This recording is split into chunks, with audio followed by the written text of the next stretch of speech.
এই যে কুকুরটা দেখতেছেন না, এটা আমাদের বাড়িতে সব সময় থাকে। এমনকি এটা সারা রাত জেগে আমাদের বাড়িটা পাহারা দেয়। তার কারণ এটাকে আমরা মাঝে মধ্যে কিছু খাবার দেই। সেই খাবারের প্রতিদান হিসাবে কুকুরটা সারা রাত জেগে আমাদের বাড়ি পাহারা দেয়। একটা নিকৃষ্ট প্রাণী কুকুরও 5 টাকার বন খাওয়ালে সেটার প্রতিদান দিতে জানে।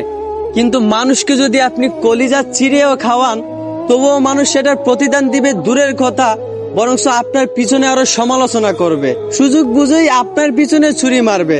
যাকে আপনি হাতে ধরে উপরে উঠাবেন, সেই একদিন আপনাকে চুরে ফেলে দিবে। সামান্য একটা নিকৃষ্ট প্রাণী কুকুরকে একটা 5 টাকার বন খাওয়ালো সেটার প্রতিদান দিতে জানে, অথচ মানুষকে কলিজা চিড়ে খাওয়াইলেও সেটার প্রতিদান দিতে জানে না।